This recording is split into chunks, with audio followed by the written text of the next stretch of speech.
Problem nədir? Mənəvi aləminizə baxmaqdan çəkinməyin. Mənim bədənim xəstədir.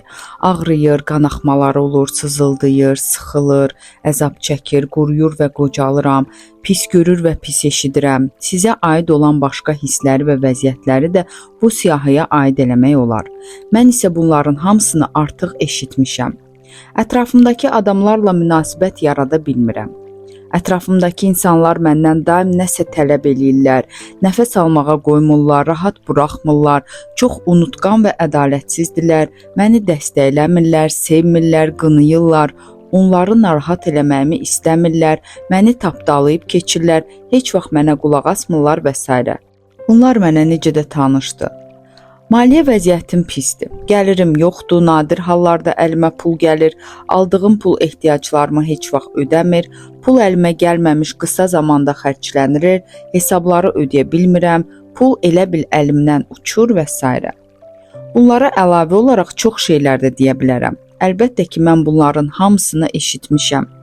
Həyatda işlərim istədiyim kimi getmir, heç vaxt istədiyimi eləyə bilmirəm, heç kəs məndən razı qalmır, nə etmək istədiyimi bilmirəm, heç kimin mənə ayırmağa vaxtı yoxdur, mənim ehtiyac və arzularım həmişə kənarda qalır, mən yalnız başqalarını razı salmaq üçün işləyirəm, mənimlə istədikləri kimi rəftar edirlər, mənim nə istədiyim heç kəsi maraqlandırmır, mən istedadsızam, heç nəyi düzgün eləyə bilmirəm, hər şeyi sonraya saxlayıram, bəxtim gətirmir və s. Əlavə olaraq siz daha çox şeylər deyəcəksiniz. Mən bunları və bundan da daha çox problemləri artıq eşitmişəm. Yanıma yeni gələn xəstədən həyatında nə baş verdiyini soruşanda onlardan adətən yuxarıda qeyd elədiklərimdən birini yaxud bir neçəsini eşidirəm. Onlar elə düşünür ki, problemlərini bilirlər. Lakin mən bilirəm ki, bu şikayətlər onların daxili düşüncələrinin təzahürüdür.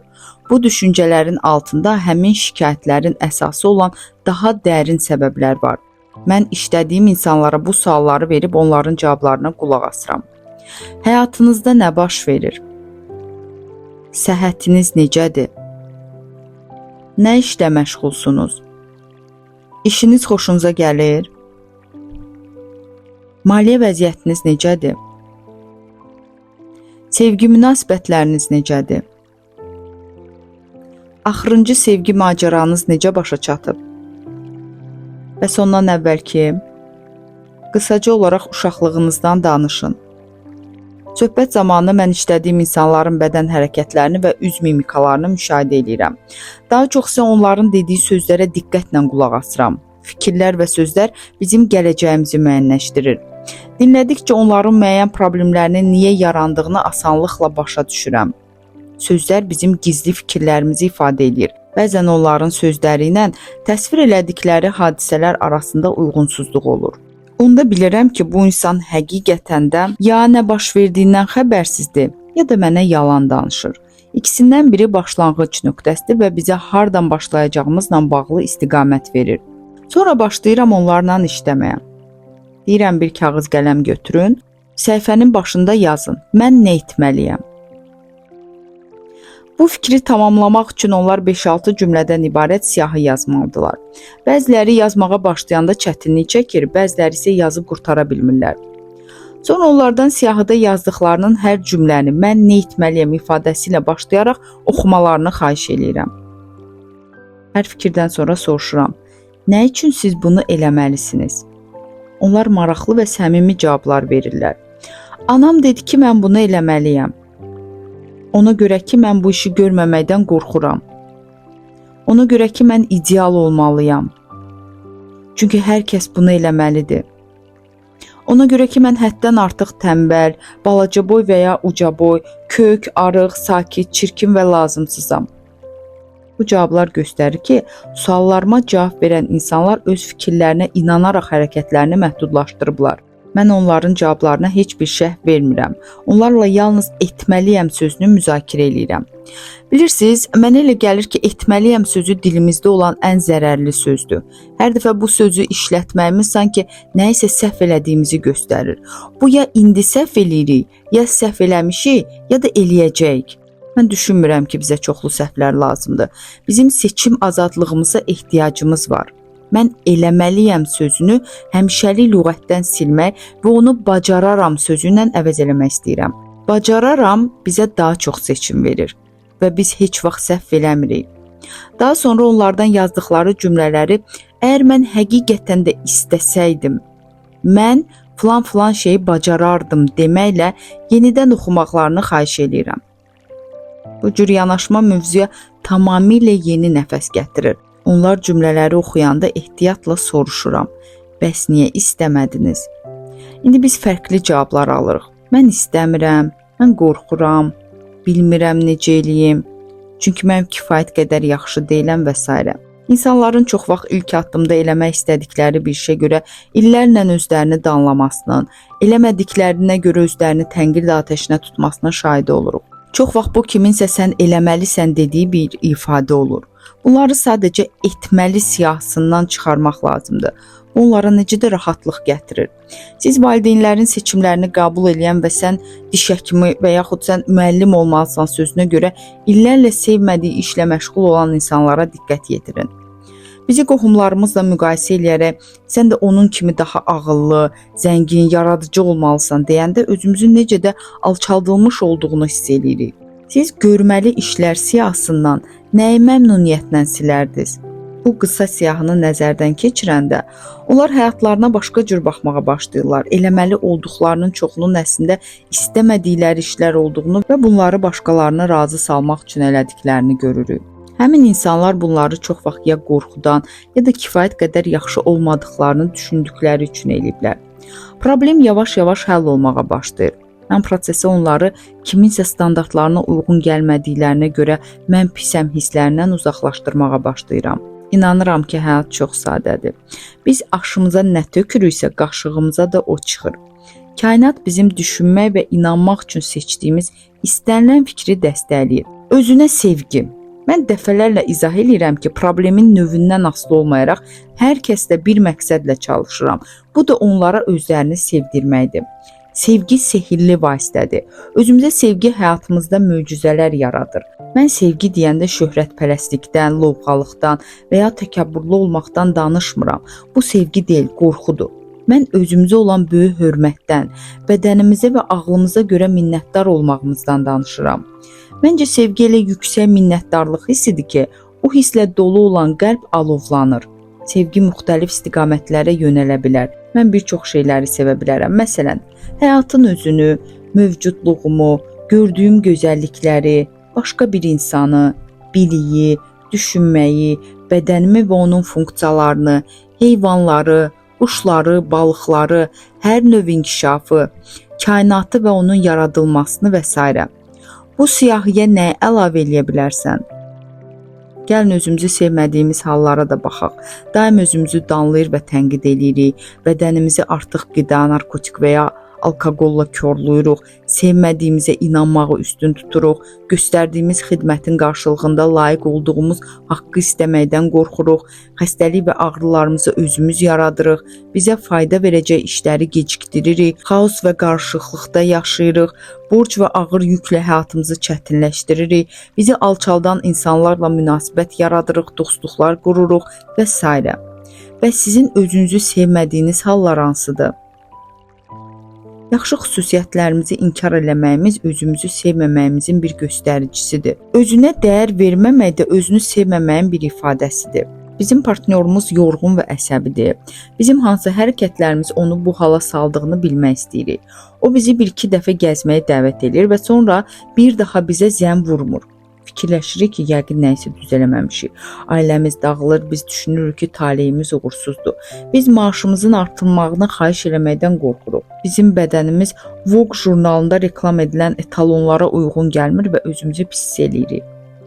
Özünüzü çox şeyə layiq bilmədiyiniz üçün çox şeydə tələb eləmirsiniz. İntim əlaqələrdən qorxuruq və heç kəslə çox yaxın münasibətlər qurmuruq.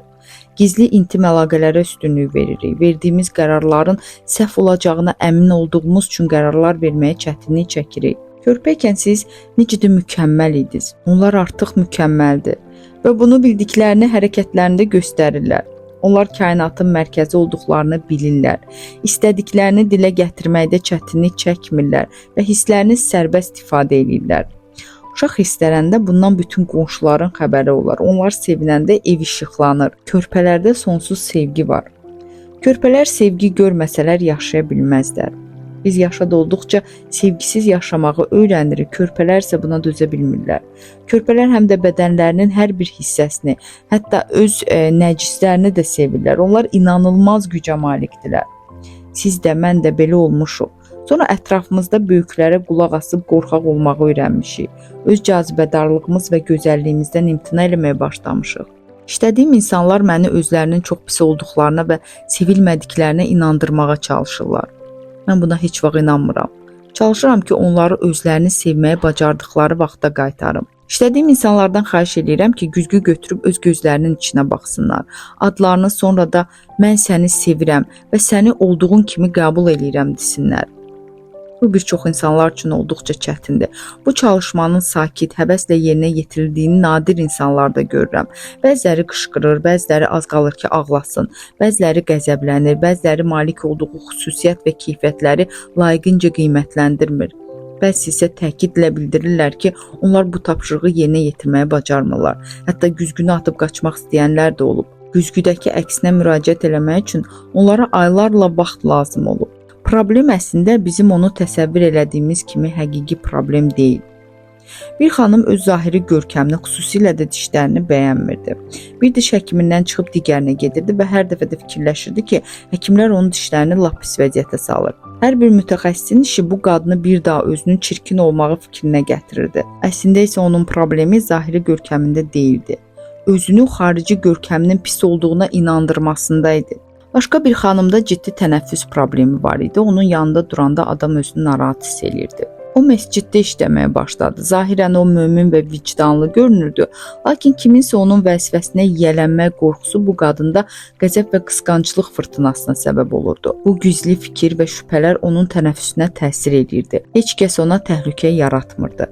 Problem onun özündə idi. Özümüzü köklüyə görə danlamağımız, özümüzü yediyimiz hər tikəyə görə günahkar hiss eləməyimiz, hər dəfə çəkimiz artanda arıqlamaq üçün bütün vasitələrə əl atmağımız sadəcə vaxt itkisidir. Əsas problemi aradan qaldırmağa başladığımız halda 20 ildən sonra da həmin vəziyyətdə olacaq. Biz yalnız özümüzü daha çox qorxutmuş, özümüzə daha az güvənmiş, nəticədə müdafiə üçün çəkimizi də artırmışıq. Ona görə də mən artıq çəki və pəhriz məsələləri üzərində dayanmaqda imtina edirəm. Çünki bu pəhrizlərin heç bir faydası yoxdur. Yeganə faydalı pəhriz şuurumuzu mənfi fikirlərdən təmizləməkdir. İşlədiyim insanlara pəhriz məsələsini bir kənara qoyub bir neçə başqa məsələ üzərində işləməyə məsləhət görürəm. Onlar çox vaxt deyirlər ki, özlərini həddən artıq kök, yaxud da bir qızın dediyi kimi çox yumru olduğuna görə sevmir. Mən sizə izah edirəm ki, onlar özlərini sevmədikləri üçün kökdülər. Biz özümüzə qayğı və hörmətlə yanaşmağa başlayanda artıq çəkimizi itirdiyimizin şahidi oluruq. Əsl problem bilirsiniz nədir? İndi güzgünü alın əlinizə, güzgüdə öz gözlərinizin içinə baxın. Əgər qanınız qaralırsa, özünüzə baxmaq sizi sevindirmirsə, bax əsl problem buradadır. Və indi gəlin əsas problemi həll etməyə başlayaq. Mən özünü sevməkdən çox danışıram və deyirəm ki, özünü sevmək özünü heç vaxt və heç bir səbəbə görə tənqid eləməməkdən başlayır. İşlədiyim insanlara baxıb soruşuram, siz heç özünüzü tənqid edirsiniz? Onların reaksiyalarından çox şey başa düşürəm. Onlar belə cavab verə bilər. Əlbəttə, həmişə, əvvəllər olduğu kimi çox yox. Özümü tənqid eləməsəm necə dəyişə bilərəm? Heç özünü tənqid eləməyən insan var. Axırıncı suala cavab verirəm. Biz hər kəsdən yox, biz sizdən danışırıq. Siz özünüzü niyə tənqid edirsiniz? Probleminiz nədir? Onlar danışanda siyahı tuturam. Onların dediklərini eləməliyəm siyahısına çox bənzəyir. Onlara elə gəlir ki, həddən artıq hündür, qısa, kök, arıq, qara buğdayı, qoca, gənc və çirkindilər. Bilirsiniz, ən gözəl cazibədar insanlar da bunu deyir. Yaxud onlar həddindən artıq gecikiblər, tələsiblər, tənbəldilər və s. Fikir verin. Onlar üçün hər şey həddən artıqdır. Nəhayət biz əsas məsələyə gəlirik və onlar deyirlər, mən kifayət qədər yaxşı deyiləm. Əla, axır ki problemin məğzini tapdıq. Onlar kifayət qədər yaxşı deyillər fikrinə inandıqları üçün özlərini tənqid edirlər. Bizim daha xəstəliklərimiz, münasibətlərimizdəki çətinliklər, maliyyə, yaradıcılıq problemlərimizdən danışmağa ehtiyacımız yoxdur. Biz bütün enerjimizi hər şey səbəb olan yeganə problemi həll etməyə yönəltməliyik. Bu problemin adı isə özümüzü sevməmək və dəyər verməməkdir. İndi bu cümlələri təkrarlayın. Yaşadığım bu sonsuz həyatda hər şey əla, tamamlanmış və mükəmməldir. Allah məni qoruyur və istiqamətləndirir. Mən daxili aləmimə baxmaqdan qorxmuram. Mən keçmişə baxmaqdan qorxmuram. Mən dünya görüşümü genişləndirməkdən qorxmuram. Mən sadəcə şəxsiyyət deyiləm. Mən keçmişəm, bugünəm və gələcəyəm. Mən öz problemlərimdən yuxarıda dururam ki, öz varlığımın gözəlliyini dərk eləyim. Mən doğrudan da özümü sevməyi öyrənmək istəyirəm. Mənim dünyamda hər şey gözəldir.